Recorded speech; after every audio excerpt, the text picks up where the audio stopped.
Kok negara nggak menyelesaikan persoalan tapi bikin masalah? Kan ini problem buat kita gitu loh. Kalau yang ilegal, Pak Hisite tangkap, nggak benar tangkap. Loh ini siapa yang ditangkap? Hei, kamu tidur. Negara memproduksi penjahat.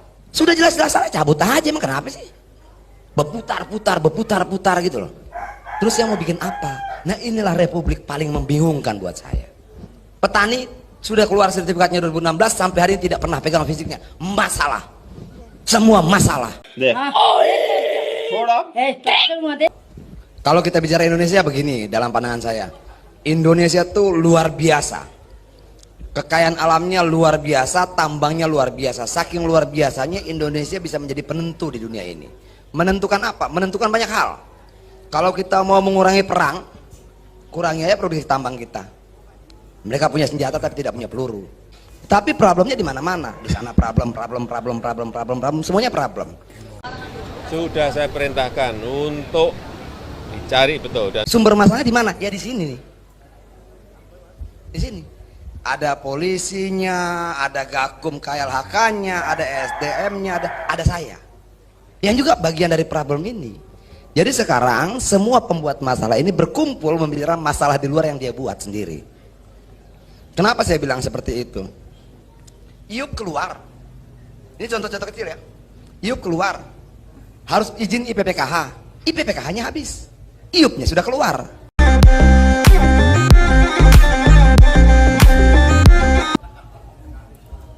RKB keluar. Lalu orang sudah keluar uang miliaran ngurus IUP, keluar uang miliaran ngurus RKAB, ngitung sana ngitung sini ngitung, nggak bisa nambang, jadilah pelakor. Anjay. Penambang lahan koridor, nggak punya dokumen, dia panggil dokter, dokumen terbang. Wow. Segini kompleksnya lah problem kita. Lalu kita mau uraikan dari mana? Yang paling bersalah menurut saya ya DPR. Karena dia punya kewenangan tertinggi mengawasi seluruh kementerian dan lembaga. Tapi mau bagaimana teman-teman kita di sana juga? Ya begitulah kira-kiranya. Nah, contoh lain Mandiodo misalnya.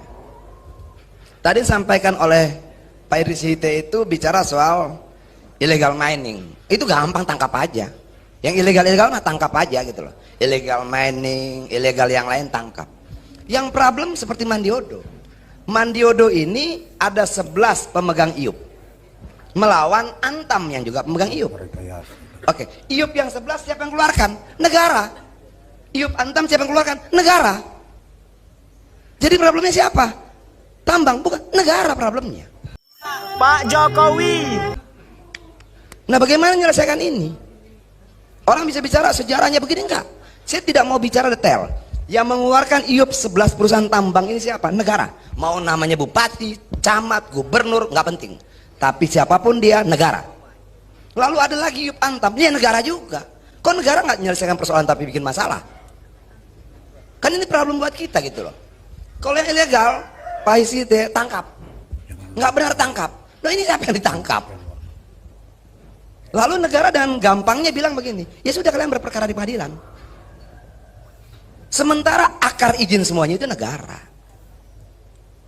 Nah, setelah berperkara, mereka jatuh miskin jadi pelakor. Negara memproduksi penjahat.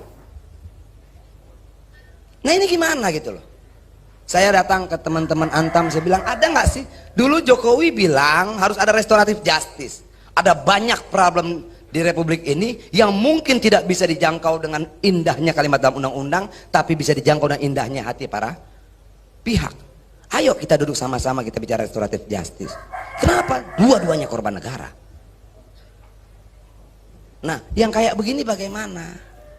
Itu loh, saya sudah bicara dengan Antam, nggak bisa. Lalu datang lagi satu problem lagi, PT Lawu, ada Perusda, ada perusahaan dari Jakarta.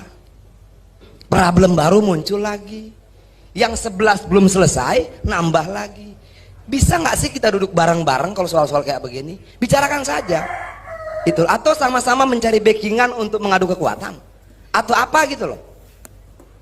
Orang pernah bilang sama saya, lu kalah ya? Iya saya kalah hari ini. Minggu depan belum tentu, tahun depan belum tentu, 2 tahun lagi belum tentu, 2024 belum tentu. Dan jangan salah, saya juga pemburu yang baik, pendendam yang baik. Kita simpan problem ini 1 tahun, 2 tahun, 3 tahun, 4 tahun, 5 tahun sampai kita mampu menyelesaikan. Nah ini masalah yang banyak sekali. Apa mulainya dari mana? Ini yang Sulawesi Utara kan? Ya tadi ini Erwin Usman ini tim saya terkait tambang, mantan walhi tahun 2001 2002 hampir buta mata sebelah kanannya karena bertarung soal kasus tambang di Newmont. Ini juga problem. Sudah jelas-jelas salah, cabut aja, emang kenapa sih? Berputar-putar gitu loh. Kemarin ada orang hubungin saya, Bang, ada Iup dan Wiup, beda titiknya, beda tempatnya. Yang ngeluarin siapa ya? Ini SDM.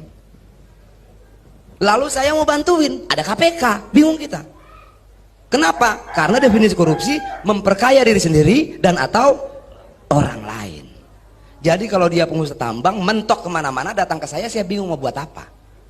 Saya bantuin dia untung terpenuhi unsurnya, saya nggak bantuin dia buntu investasinya rusak. Terus saya mau bikin apa? Nah inilah republik paling membingungkan buat saya. Untuk menghilangkan kesuntukan, kebuntuan saya biasa jalan ke Gede Bage, beli pakaian bekas. Kemarin ditutup.